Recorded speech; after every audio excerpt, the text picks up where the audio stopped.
हम लोग कहीं नहीं हटेंगे। नमस्कार, मैं सत्येंद्र हूं और आप हमारे NW न्यूज का YouTube channel news cut to cut देख रहे हैं। फिर एक बार अंधेरी रात और ठंड के मौसम में आप सभी का मैं धरना स्थल पर स्वागत कर रहा हूं। सुनकर हैरत हो रही होगी, ठंड के मौसम में और अंधेरे के वक्त में मैं आखिरकार धरना स्थल पर क्यों। तो जैसा पिछली बार हमने दिखाया था आपको कि धरना स्थल पर हम इसलिए अंधेरी रात में पहुंचे हैं कि जो सहायक शिक्षकों का आंदोलन चल रहा है और लगातार ये 5वां दिन है और 5वें दिन आज इन लोगों ने जेल भरो आंदोलन किया था। जेल भरो आंदोलन का वही नतीजा हुआ जो हमने विधानसभा घेराव के दौरान देखा था। इन्हें आधे रास्ते पे रोक दिया गया, कुछ देर के लिए गिरफ्तारी हुई, फिर निशर्त इन तमाम लोगों को रिहा कर दिया गया। निशर्त रिहाई के बाद ये तमाम लोग धरना स्थल पर पहुंचे हैं। काफी संख्या में महिलाएं हैं और आज भी हमने देखी कि ऐतिहासिक भीड़ रायपुर की सड़कों पर नजर आए। काफी सारी महिलाएं पहुंची थी जो अपने घर को छोड़कर आई थी, अपने बच्चों के साथ आई थी। काफी सारे पुरुष आए थे, काफी सारे जो बच्चे थे वो अपने माँ पिता के साथ आए हुए थे। तो कुल मिलाकर जो पूरा का पूरा माहौल था रायपुर का, वो एक धरना स्थल जो है वो पूरी तरह से पटा पड़ा था। और इस धरना स्थल से हम आपको अंधेरी रात के वक्त सहायक शिक्षकों के क्या हालात हैं, उनकी रात कैसे गुजरेगी, वो किस तरह से खाना खाएंगे, किस तरह से उनके सोने का इंतजाम है, या यूं कहें कि उन्होंने जो अपने घर का आशियाना छोड़ा है तो क्या धरना स्थल अब उनका आशियाना बनेगा। इन तमाम मुद्दों पर बातचीत करेंगे और हम पहले आपको नज़ारा दिखाते हैं। और नज़ारा दिखाने से पहले भी आप सबसे अनुरोध कि हमारा आप YouTube चैनल जरूर सब्सक्राइब करें।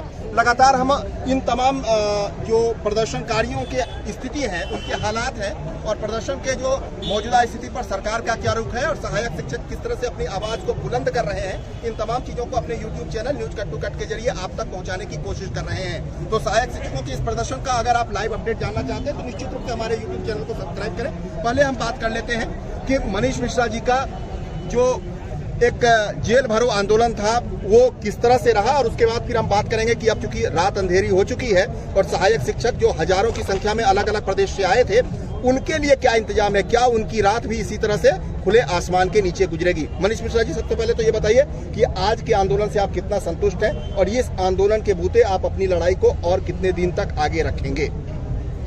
जैसे कि मैंने आपको पहले भी बताया था कि यह जो हमारा आंदोलन है अनिश्चितकालीन आंदोलन। आज हमारा जेल भरो आंदोलन था, हमको वहाँ तक गए, हम तो वही बोले वहाँ पे, आप भी वहाँ उपस्थित थे, सारी मीडिया वहाँ पर उपस्थित था कि हम जितने साथी आए हैं, हमारे जितने भी साथी हैं सब जेल जाने के लिए तैयार हैं। लेकिन प्रशासन ने अपनी परेशानी बताई कि इतने लोग को मैं जेल में नहीं रख सकता। तो जो होता है कि कोई भी अगर संगठन जाता है, संख्या भारी रहती है, उन्होंने हमें कस्टडी में लिया और 1-2 घंटे के बाद हमको कस्टडी से बाहर कर दिया गया। तो निश्चित तौर पर हम लोग फिर अपने धरना स्थल पर आ गए हैं और हमारा साफ मूवमेंट है कि जब तक हमारी मांग पूरी नहीं हो जाती हम आंदोलन करेंगे, मतलब आंदोलन करेंगे और यही रहेंगे। शिक्षकों की एक बातें कही जाती है कि जिद और अहम की लड़ाई है। आप चाहते हैं कि सरकार खुद झुके और सरकार चाहती है कि आप झुककर उनके सामने आए। जिद और अहम की इस लड़ाई का नतीजा क्या देख रहे हैं? क्योंकि अमूमन ये हालात अब तक बनते रहे हैं कि आप वार्ता की पहल करते रहे हैं। मैं आपकी बात नहीं कर रहा, लेकिन पुराने जो परंपराएं रही है वो इस तरह की परंपराएं रही है। इस परिस्थिति में जिद और अहम की इस लड़ाई का नतीजा कहां आप देख रहे हैं? क्या आपकी लड़ाई उसी शर्त पर, जिस शर्त पर आपने शुरू की थी कि हम वार्ता नहीं करेंगे, सरकार को वार्ता की पहल करनी पड़ेगी, क्या उसी जिद पर अभी भी आप अड़े हुए हैं? मैं सभी पत्रकार साथियों को बताना चाहता हूं कि वार्ता वाला इसमें कोई सवाल ही नहीं है। सीएम साहब ने अपने प्रेस नोट जारी किए और उनमें साफ साफ लिखा है कि 90 दिनों में आपकी समस्या का निदान होगा। सीएम साहब लिखित में लिए हैं, किस वार्ता करने किससे जाए? सीएम से बढ़ के कोई प्रदेश में उसके अलावा और कोई होता है? वित्त प्रभार उनके पास है, हम किसके पास वार्ता करने के लिए जाए? मैंने पहले भी जब आप हमारे पास आए थे तो उस दिन भी मैंने यही बोला था कि भाई सीधी सी बात यह है कि हमारा जितना भी था वो सब चीज प्रोसेस में है। सीएम साहब को यस बोलना है या तो नहीं बोलना है, और हम लोग किसी प्रकार का हमको ज्ञापन देकर ना विज्ञापन देना है। सारी चीजें तो हो चुका है, इसके पहले भी सारे स्तर की बातें हो चुकी है। आप वार्ता करने के लिए फिर उसी सचिव के पास चले जाएं या फिर शिक्षा मंत्री के पास चले जाएं तो उसका कोई हल निकलेगा तो फिर टाइम वाले है। अब सीएम साहब को एक लाइन में जवाब देना है। अब सीएम साहब से वार्ता क्या होगा? सीएम साहब से वार्ता का कोई सवाल ही नहीं उठता। सीएम साहब अगर हम लोग को बुलाएंगे, मैं पहले भी जैसे आपको बोला था कि सीएम साहब अगर हमको जो बोलेंगे उनकी बात पहले भी माना था, आज भी हम मानेंगे। इसमें वार्ता वाला कोई बीच में कोई बीच का मीडिएटर ले जाऊं फिर उनसे वार्ता करूं, ये सब चीजें पहले खत्म हो चुका है। ये लड़ाई बहुत अंतिम तक पहुंच चुका है। अब उनको रिजल्ट देने का समय है, उसमें इतना डिले क्यों किया जा रहा है? वार्ता वाली इसमें कोई बात ही नहीं है, पहल वाली भी कोई बात नहीं। सीएम साहब अभी बुलाएंगे, अभी चले जाऊंगा, मैं सब काम छोड़ के चले जाऊंगा। मैं ऐसा तो बोल ही नहीं रहा हूँ कि वो बुला रहे हैं मैं नहीं जाऊंगा। तब इसमें कोई पहल वाली कोई बात नहीं है। डिसीजन देने का समय है, मजिस्ट्रेट ने सारी चीज सुन लिया है, अब उनको फैसला देना है। अब फैसला देने में देरी कर रहे इसलिए हम लोग बैठे।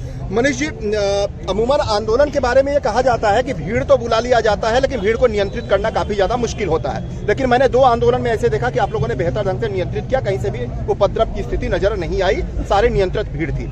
लेकिन एक और पहलू जो सबसे ज्यादा मुश्किल पैदा करता है वो है कि आंदोलन के बाद के हालात। क्योंकि जितने भी लोग आए हैं, मैं कितने लोगों से बात कर रहा था, काफी सारी महिलाएं आए हैं जो सुकमा से आई हैं, बस्तर से आई हैं, जशपुर से आई हैं और सुदूर इलाके से आई हैं, जिन्होंने रात यहीं गुजारने का फैसला किया है। ऐसे लोग जो आपके आंदोलन में दूर प्रदेश से आए हैं, क्या उनकी रात इसी खुले आसमान के नीचे, इसी ठंड के वक्त में आप लोगों के साथ गुजरेगी? सारे लोग जिस तरह से हैं इसी तरह से खुले आसमान के नीचे ही वक्त गुजारेंगे? क्या लग रहा है? क्योंकि ये सबसे बड़ा सवाल है, लोगों के मन में कौतूहल है कि ऐसा तो नहीं कि सारे लोग फिर घर लौट जाते हैं, सारे लोग तो अपने अपने घर तो नहीं चले जाते। इन मुद्दों को लेकर थोड़ा सा आप आश्वस्त करें। अभी थोड़ी देर पहले हमारे जिला अध्यक्ष और 28 जिला अध्यक्षों के साथ बैठक हुई, सभी प्रांतीय पदाधिकारियों के साथ बैठक हुई। मैंने साफ साफ कहा है कि जितने लोग भी यहाँ आए हैं किसी को घर जाने की जरूरत नहीं, बल्कि उल्टा जो घर पे है उनको बुलाना है। हम यहाँ पे खाना भी बनवाएंगे, यहाँ की सारी व्यवस्था भी करेंगे, मैं स्वयं यहीं पे रहूँगा और जो भी जैसा भी होगा सबके साथ हम लोग चाहे सुख हो चाहे दुख हो उसको काटेंगे। और मैं आपको बता देना चाहता हूँ, सहायक शिक्षक शुरू से ही संघर्ष करता है। हमने 2 बड़ा आंदोलन, हमारे सहायक शिक्षक साथी लोगों ने आज भी आपने देखा होगा कि उन्होंने किस प्रकार से अपने शालीनता का परिचय दिया, आज भी उन्होंने वैसा किया। तो किसी प्रकार की कोई दिक्कत नहीं, हम सब कोई भाई बहन है, यहाँ पे रहेंगे, खाना भी यहीं बनवाएंगे, खाएंगे और यहीं रहेंगे। एक आखिरी सवाल, उसके बाद और साथियों से आपकी बात करेंगे। सरकार आप पर तल्ख तेवर दिखा रही है। कल भी एक आदेश जारी हुआ जो आपने उसकी जानकारी आपके पास है। अब से कुछ देर पहले भी एक आदेश जारी हुआ है DPI से, वो भी शायद आप तक पहुंचा होगा। क्या ये तेवर आप लोगों को डराने के लिए काफी है, या फिर आप लोग लग रहा है कि ऐसे तेवर का हमें सामना करना है, हमें हड़ताल पर अड़े रहना है? एक चीज बिल्कुल क्लियर है, सरकार हमारे ऊपर कितना भी तेवर दिखाए, हमारी मांग जायज है और हमारी समस्या जो है बहुत दिनों से चली आ रही है। माननीय मुख्यमंत्री जी जब सम्मेलन हुआ था उस समय प्रदेश अध्यक्ष हुआ करते थे कांग्रेस के, उनकी पेपर कटिंग जो आपको कई बार आप देखे होंगे, उन्होंने साफ साफ कहा था वर्ग 1 और 2 को लाभ है, 3 के साथ धोखा है। मैं आपके इस चैनल के माध्यम से माननीय मुख्यमंत्री जी से पूछना चाहता हूँ कि जब वर्ग 3 के साथ धोखा था अभी तक न्याय क्यों नहीं मिला है? और दूसरी बात रही सवाल की हमारे ऊपर कार्रवाई का, विभागीय प्रक्रिया का, तो निश्चित तौर पर इससे हम लोग डरने वाले नहीं हैं, क्योंकि गलती उनकी है, अधिकारियों की गलती है, सरकार की गलती है। अगर हमारे ऊपर थोपना चाहेंगे ये सरासर गलत होगा और इसके लिए फिर जनता लाभ भी इकट्ठा होगा और उसका खुल के सामना करेंगे। चलिए, धन्यवाद आपका। मैं महिलाओं से बात करना चाहूँगा। मैडम, आप कहाँ से आई हैं? आप पहले तो आप अपना नाम बताइए। सर, मैं कबीरधाम जिले के पंडरिया ब्लॉक से आई हूँ। मेरा नाम किलेश्वरी सांडिल्य है। मैडम, किस तरह से प्रदर्शन में आपके साथ कितने लोग आए हुए हैं? और अब चूंकि रात हो चुकी है, दिन का वक्त तो गुजर जाता है, रात के वक्त किस तरह से आप लोगों को लग रहा है महिलाओं को परेशानी का सामना करना पड़ेगा, या ये परेशानी के बावजूद आप लोग यहाँ पर डटे रहेंगे? इस परेशानी के बावजूद हम लोग डटे रहेंगे सर, क्योंकि ये हम लोग की वेतन विसंगति 10-10, 12-12 हज़ार का अंतर जो है, 12 से 15 हज़ार तक का अंतर जो है वो बहुत बड़ा अंतर है, जिसके कारण से हम मिडिल क्लास लोगों का जीवन जो है काफ़ी कठिनाई पूर्वक जीवन यापन कर रहे हैं। मैं आपको बता दूं कि मैं एक फीडिंग मदर हूं, मेरी 1 साल का बेटा है। हमारे कोरबा जिले से एक महिला आई है, वो गर्भवती है, और हम लोग महिलाएं जो है छत्तीसगढ़िया सरकार के राज में, हम छत्तीसगढ़िया बहू बेटियां जो है ऐसे खुले सड़क में घूम रहे हैं। हम लोगों की बहुत मजबूरी है ये, और पूरा मतलब सरकार की जिम्मेदारी है कि हम जो उनके छत्तीसगढ़ की होते हुए भी हम लोग को ऐसा सामना करना पड़ रहा है सर। मैडम, आपको मैंने आंदोलन में देखा था, पहले आपके पैर के हालात ठीक है? सर, अब स्थिति ऐसी है, ना हम लोग चल पा रहे हैं कहीं भी। हम अपने 5 दिन यहाँ हम डटे हैं, ना हमको यहाँ रहने का ठिकाना, कुछ कोई हमारे रिश्तेदार भी नहीं। आप जेल भरो आंदोलन के दौरान गिर भी गई थी, पुलिस चोट आई है सर, मेरे पैर में भी चोट आई है और थाई में भी और कमर में भी चोट आई है, और इसी धक्के मुक्के में ना बहुत महिला साथी हमारे चपेट में आए हैं। किसी का हाथ, किसी का सिर, किसी का बहुत कुछ आघात हुआ है, और क्या बोलते हैं मैडम को भी लगा है, मुझे भी लगा है, बहुत लोगों को ऐसे है। लेकिन इस तरह से पुलिस आला अफसरों की होते हुए भी हम असुरक्षित हैं, तो अपने आप को खुद खराब लगता है। हम अपने बच्चों को इतने दिन हो गया, उनकी पढ़ाई भी बर्बाद हो रही, छोटे छोटे बच्चे उनको छोड़कर यहाँ हम इसमें डटे हड़ताल में। तो कम से कम शासन को इतना तो होना चाहिए कि सबसे पहले बोले थे कि मैं सत्ता में आते ही सबसे पहले यानी आप लोग की मांगों को देखूंगा, पूरी करूंगा, लेकिन अभी तक हमारी मांगे पूरी नहीं हुई है। जिस मांग के लिए हम नहीं लड़े हैं, जिस मांग के लिए हम आगे नहीं बढ़े, उस मांग को पूरा कर दिए हैं। और हमारी मेन मुद्दा है वेतन विसंगति। अभी तक से वेतन विसंगति का हमारा कुछ भी यानी कमेटी में भी हमारा जिक्र नहीं हुआ है, न कमेटी का कोई बात हमारे पास अभी तक से पहुंची। मैडम, क्या आपको मैं लगातार देख रहा हूँ कि आप आंदोलन में शामिल हो रहे हैं, किस तरह से खाने पीने की किस तरह से व्यवस्था आ रही है? सुबह आप लोग आंदोलन में वहाँ दिख रहे हैं, शाम के वक्त में धरना स्थल पर दिख रहे हैं, तो किस तरह से चल रहा है ये खाने पीने का? आप लोगों की सेहत वगैरह का कुछ क्या व्यवस्था आप लोगों ने रखा है, या फिर यूं ही छोड़ दिया है कि सरकार के भरोसे, सरकार जब तक मांग पूरी नहीं करेगी तब तक हम लोग यहाँ पर भूखे प्यासे जैसे भी होगा डटे रहेंगे? क्या सोचा है आपने? हमको खाने पीने का कोई ठिकाना नहीं, हम ना ब्रेकफास्ट कर रहे, ना हम लंच, ना डिनर, हमारा कोई ठिकाना नहीं है। और कल मैं भूख हड़ताल में रहूंगी, मैं ऐलान करती हूँ, जब तक से मांग पूरी नहीं होगी क्रमशः हम भूख हड़ताल का ऐलान करते हैं। नारी शक्ति नारी शक्ति। आप लोग बात कर लेते हैं मैडम। हम लोग मोहला मानपुर से आए हैं। मोहला मानपुर से आए हैं। आप लोग कब आए यहाँ पर, कब पहुँचे हैं? हम लोग सर 11 तारीख से ही अपना ब्लॉक से निकले हुए हैं, क्योंकि पुलिस प्रशासन ने बोल दिया था कि ये वो सब होने वाला है, तो हम लोग पहले ही आ गए। और हम लोग एक दिन के सांकेतिक धरना प्रदर्शन के लिए आए थे, लेकिन तो घर वाले लोग पूछ नहीं रहे हैं घर उड़ कब लौटोगे आप लोग? पूछ रहे हैं, रोज रोज फोन आ रहे हैं, बच्चे लोग परेशान कर रहे हैं कि आपको देखे नहीं है, कि आइए जल्दी घर आइए। आप कहाँ से आए हैं? लेकिन हम मजबूर हैं। जांजगीर जिला से आया हूँ सर। तो घर वाले लोग ढूंढने नहीं, कहाँ चले गए? उतने भीड़ भाड़ में कोरोना का है और ये है, आप लोग फिर आंदोलन में चले गए हैं इधर उधर। जब से फेडरेशन में लगे हैं सब तब से हमको ना रोज 10 बात सुनना पड़ता है, सुबह शाम, और रात कोई टाइम टेबल नहीं रहता सर। कितना टाइम घर पहुंचते हैं, कितना टाइम निकलते हैं, कितना टाइम आते हैं जाते हैं। हमारे सभी साथियों के साथ में सहयोग देने के लिए लगे हैं और आगाज कर रहे हैं कि हमारी वेतन विसंगति को दूर किया जाए, किसी भी शर्त से किया जाए। सरकार से हम निवेदन कर रहे हैं, कमेटी बनाए, सब प्रकार की बनाया गया है, लेकिन आज तक हमारी सुध नहीं ले रही। आप कहाँ से आए हैं? मैं सर बलौदाबाजार ब्लॉक से हूँ। जी। तो फिर आप लोग घर लौटने का विचार नहीं कर रहे हैं, यहीं डटे रहेंगे? अभी तो 4 दिन हो गए सर, क्योंकि हम लोग 12 तारीख को रात से निकले हैं सर, क्योंकि पुलिस प्रशासन से हम लोग को फोन आया था कि आप लोग कहाँ हो, कैसे। तो हम लोग सोचे कि हम लोग को अगर उठा लेते हैं तो आंदोलन डिले हो जाएगा करके हम लोग रात से ही निकल गए थे सर 12 तारीख को। और जब तक मांग पूरी नहीं होगी तब तक जाएंगे नहीं? जी नहीं, जब तक मांग पूरी नहीं होगी नहीं जाएंगे। एक साथी है जिनको मैं लगातार देखता भी हूँ, हर प्रदर्शन में ये बहुत अगुवाई करते हुए नजर आते हैं। ये बताइए भाई कि किस तरह की परेशानी हो रही है? प्रदर्शन तो ठीक है, व्यक्तिगत रूप से किस तरह से परेशानी हो रही है, किस तरह से समस्याओं का सामना करना पड़ रहा है? सर काफ़ी समस्याएं आ रही हैं। मैं बस्तर के सुदूर अंचल से बिलोंग करता हूं और प्रदेश में नेतृत्व कर रहे हैं अपन। प्रशासन हमारे साथ भी सख्ती किया, उस दिन स्ट्रीट लाइट को बंद कर दिए। जब हम विधानसभा को घेराव करने जा रहे थे, स्ट्रीट लाइट बंद नहीं करना चाहिए। कुछ समय के लिए शौचालय भी बंद कर दिए गए, तो ये तो बुरी बात है सर। दूसरी बात ये है कि हमारे खाने पीने की व्यवस्था आसपास में कहीं है नहीं, तो हमको कभी ब्रेकफास्ट करते हैं, कभी नहीं करते, कभी लंच करते हैं, कभी नहीं करते। हमारी केवल एक सूत्री मांग जो है वेतन विसंगति, वो दूर होना चाहिए। ये सोच के हम बस्तर के सातों जिले से यहाँ पर पहुंचे हुए हैं। तब तकलीफें हो रही हैं, मच्छर काट रहे हैं, यहीं हम सोते हैं। देख रहे हो पंडाल की स्थिति क्या है, लाइट्स भी नहीं है, कल लाइट्स भी बंद कर दिए गए। तो ये सब परेशानियों का सामना कर रहे हैं, केवल और केवल एक विश्वास लेकर कि यदि हमारी समस्याओं को भूपेश बघेल जी देखेंगे, क्योंकि उनको छत्तीसगढ़ मुख्यमंत्री बोला जाता है, और छत्तीसगढ़ की यदि जनता की यदि उनको सेहत का ध्यान है बिल्कुल भी, तो हमारी मांगों को वो पूरा करेंगे, ये विश्वास है। तो चलिए कुछ महिलाओं से बात करते हैं। हमने देखा है कि काफी सारी जो महिलाएं हैं वो अच्छा इधर बात कर लेते हैं। आप ये बताइए, आप सरगुजा से आए हैं? जशपुर से हैं। कब से आए हुए हैं आप? हम लोग 12 तारीख शाम को ही निकल गए थे। अच्छा।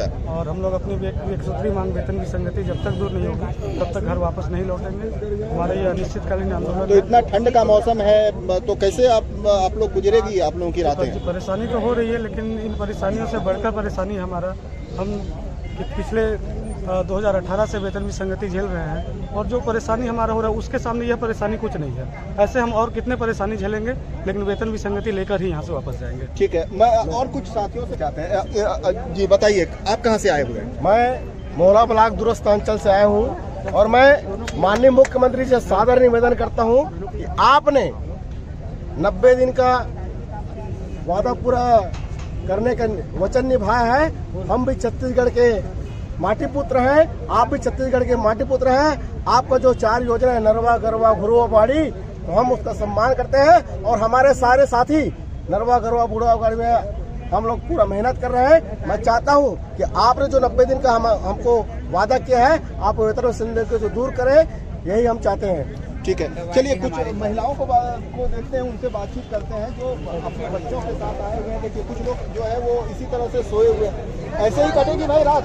बिल्कुल सर, बिल्कुल। ऐसे ही कहाँ से आए हो आप? बस बैठे रहो। मैं रायगढ़ जिले का, मैं बरंकला ब्लॉक से हूँ। अच्छा सर, जब तक नौकरी नहीं लगी थी, हम लोग दिन में 2 बजे तक हल चलाए हैं और ठंड के दिनों में सुबह 4 बजे उठ के हमने धान मिसाई की है और यहाँ तक कि हमने मनरेगा नरेगा जैसे कार्यों में मतलब गड्ढे खोदने के भी काम किए हैं। प्राकृतिक कोई भी चीज़ हमें कोई नुकसान नहीं पहुँचाएगी, इतना हमें विश्वास है। प्रकृति हमारी माँ है। इसी तरह से ठंड में खुले में आप लोग पड़े रहेंगे, इसी तरह से दिन काटेंगे जब तक मांग पूरी नहीं होगी। बिल्कुल, हमारे सेना नायक जब तक हमें आदेश नहीं देते, यहाँ से हम नहीं देते। अब पूरी तैयारी में आए हैं। कहाँ से आए हैं आप? आप भी रायगढ़ से आए हैं? हम लोग रायगढ़ से बाइक में आए हैं सर। अच्छा, बाइक से आए हो? बाइक से आए। वेतन विसंगति के मुद्दों को, और जाहिर सी बात है कि न्यूज कट टू कट के जरिए हम लगातार अपनी जो सहायक शिक्षकों की जो मांग है वो लगातार पहुंचाने की कोशिश कर रहे हैं। तो उस दौरान ये जो कुछ चेहरे हैं उनको जरूर आप देखिए, इन्होंने कितनी ज़्यादा जो है वो सफ़र तय किया है। रायगढ़ से जो है बाइक के जरिए बरमकेला, रायगढ़ के बरमकेला से ये लोग बाइक के जरिए यहाँ पर पहुँचे हैं और इनके संघर्ष को देखकर जरूर सरकार को इनकी मांगों पर विचार करना चाहिए। हम वाकई में बात कर रहे थे कि आखिरकार कितना संघर्ष कर रहे हैं ये अपनी मांगों को पूरा कराने को लेकर और किस तरह से अपनी बातों को रख रहे हैं कि सरकार इनकी बातों को सुने, सरकार इनकी बातों को जरूर जो है वो जरूर उन पर विचार करे। आप देख रहे होंगे कि किस तरह से लगातार जो है लोग हैं जो इसी तरह से खुले आसमान के नीचे सो रहे हैं। हालांकि ये बहुत आसान नहीं है क्योंकि रात का वक्त है और रात के वक्त में इस तरह से खुले आसमान के नीचे ठंड के मौसम में मच्छर का प्रकोप भी है। उसके बावजूद अगर ये तमाम लोग इस तरह से खुले आसमान के नीचे सोने को मजबूर हैं तो जाहिर सी बात है कि इनकी चिंता, इनकी परेशानी बहुत ज़्यादा बड़ी होगी, बहुत ज़्यादा इनके लिए मुश्किल भरी होगी। शायद इस वजह से ये एक मुश्किल का सामना कर रहे हैं। आइए कुछ और लोगों से बातचीत करते हैं। आप देख रहे होंगे कि ये नज़ारे हैं धरना स्थल पर। हालांकि भीड़ कुछ कम हुई है क्योंकि जो है रात ज़्यादा हो चुकी है, कुछ लोग खाना खाने भी निकले हुए हैं। तो जाहिर सी बात है कि कुछ लोगों की भीड़ यहाँ पर कम नज़र आ रही है, लेकिन जैसे जैसे रात गहराएगी और भी लोग जो है यहाँ पर पहुँचेंगे और यहाँ पर आकर फिर से इसी खुले आसमान के नीचे अपना रात गुजारेंगे। हम कुछ महिलाओं से बात करते हैं। कहाँ से आए हो दीदी आप? बस्तर जिला से आए हैं। तो आप लोग कैसे रात कैसे गुजारोगे यहीं पे? तो परेशानी नहीं लग रहा है आप लोगों को? लग नहीं रहा है कि घर में रहते तो ज़्यादा बेहतर रहता? ये आप लोग इतना ठंड का मौसम है और ये बच्चे आपके हैं? बच्ची है, अच्छा, ये भी मम्मी के साथ आई है। तो देखिए आप, ये बच्ची भी मम्मी के साथ आई हुई है इस प्रदर्शन में, चूंकि घर में जाहिर सी बात है कोई होगा नहीं इनके रख रखाव के लिए, इस वजह से माँ खुद लेकर आई है। परेशानियां काफ़ी ज़्यादा है और रात के वक्त में हम अगर धरना स्थल पर पहुंचे हैं तो जाहिर सी बात है कि इन्हीं परेशानियों को दिखाने के लिए आप तक पहुंचे हैं कि आप देखें कि किस तरह से इनकी रात गुजर रही है, किस तरह से। खाने पीने को लेकर क्या आप लोगों का इंतजाम है? इधर से खा लेते हैं, मतलब खाने का कोई ऐसा कोई इंतजाम आप लोगों के पास नहीं है? दूर से आए हैं। तो आप समस्या को समझ, बस सब साथी हैं, कहीं से इधर उधर से व्यवस्था करके खाना पीना चल जा रहा है।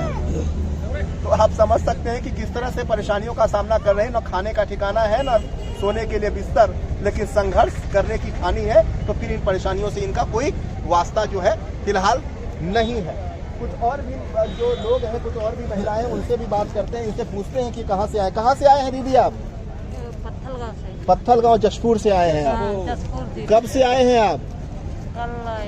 कल आए हैं आप? कब तक रुकेंगे? 2-3 दिन रुकेंगे अभी। तो ये बताइए कि किस तरह की परेशानी का सामना करना पड़ रहा है, किस तरह की मुश्किलें आ रही है यहाँ पर? कहाँ सोएंगे? कहाँ? यही धरना स्थल पर सोएंगे? यही सोइएगा? ठंड का मौसम है, कैसे चलेगा वहाँ?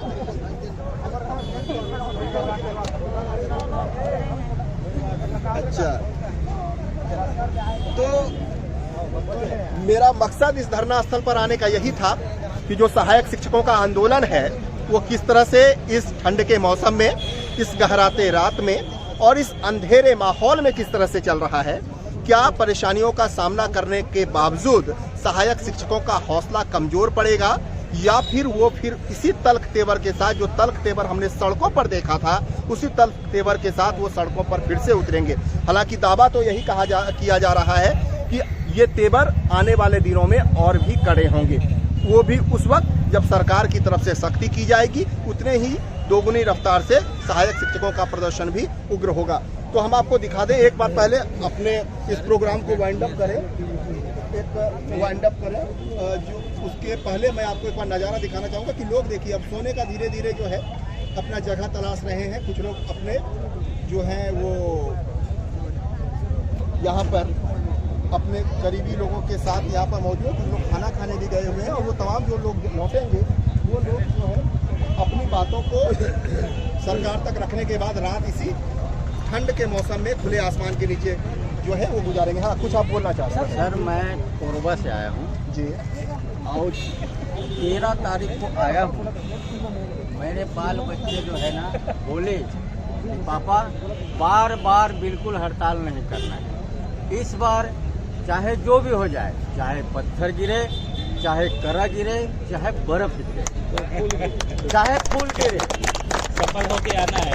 ट्रेन प्रकरण करके मैं, मेरे बच्चे लोग मेरे बैग में डाले हैं और उस दिन से डाले हैं और इसको मैं अपने कंधे से नहीं निकाल रहा हूँ। चाहे कहीं पर भी जाऊँ मैं, चाहे इधर रैली में जाऊँ, चाहे उधर कहीं पर भी जाऊँ, मैं इसको लिए रहता हूँ क्योंकि इसमें मेरा खाने पीने का सामान है। तो जो है कब तक रुकेंगे? कब? आप तो निकले तो हैं लेकिन लौटेंगे कब? जब तक हमारी मांग पूरा नहीं होगा तब तक यहाँ से जाना नहीं है। रात कैसे गुजर रही है आपकी? रात फुटपाथ में गुजार लेते हैं ऐसी। मैं वहाँ सोता हूँ, वो है मेरे सोने की जगह। अच्छा, हाँ, वहीं सोता हूँ मैं। 12 बजे रात के जाके सोता हूँ, सब साथी लोग सो जाते हैं ना, तो मैं जाके सोता हूँ वहीं पर। चबूतरा है। और कोई किन्हीं की बातों सर आप बता दीजिए किस तरह से गुजर रहा है सर?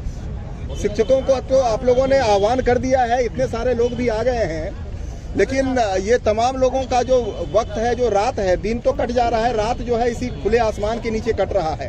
क्या कहेंगे इस परेशानी के बीच? सभी लोगों के सीने में एक दर्द है और वादा खिलाफी के खिलाफ एक बहुत ज़्यादा आक्रोश है। इसके लिए वो, जैसे आपने दिखाया, हमारे सहायक शिक्षक साथी हैं, वो बर्फ को भी सहेंगे, ठंड को भी सहेंगे, गर्मी को भी सहेंगे, लेकिन अपने मांग के खिलाफ, वादा खिलाफी को नहीं सहेंगे, उसको मुंहतोड़ जवाब देंगे। ये सभी ठान के आए हैं। निश्चित रूप से हर एक सहायक शिक्षक के मन में इस बार आर पार की लड़ाई लड़ने की है और आर पार की लड़ाई लड़ने के लिए पूरे प्रांतीय टीम से लेकर ब्लॉक टीम, जिला टीम और आम सहायक शिक्षक सभी लोग तैयार हैं। इस बार हम रहे या भूपेश रहे, ये भी कहते हैं। बहुत सुंदर भैया।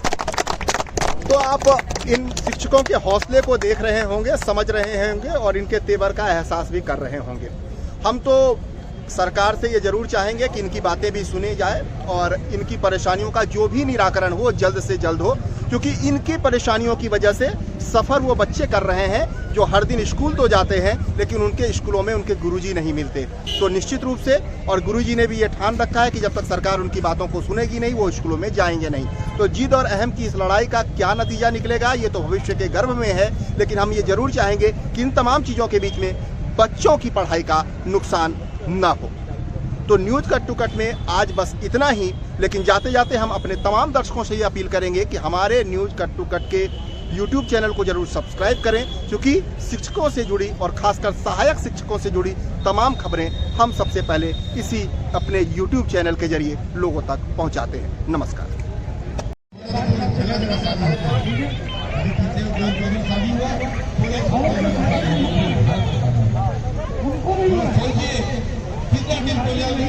कितना पॉलिथीन वेस्ट हुआ होगा, कितना सिंगल यूज हिंदी 300 साल तक नहीं करने वाला।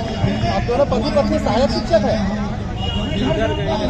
अच्छा, ये बच्चा आपका है, आपके साथ आया है? कहाँ से आए हो आप? गौ माता को मिला जाता है। गौ माता यहाँ बड़ा बड़ा पेड़ में गोला बन जाता है। गोला बन जाने से बीमार पड़ जाती है, गौ माता मर जाती है। गौ हम उसमें दूध पीते हैं, दूध करके वहाँ टाइम निकालते हैं। घर में घर का जा रहा हूँ, तालाब बचाने जा रहा हूँ, घर वाले बोले बहुत अच्छा काम कर जाएगा। कहाँ से आए आप लोग? तो फिर आज की रात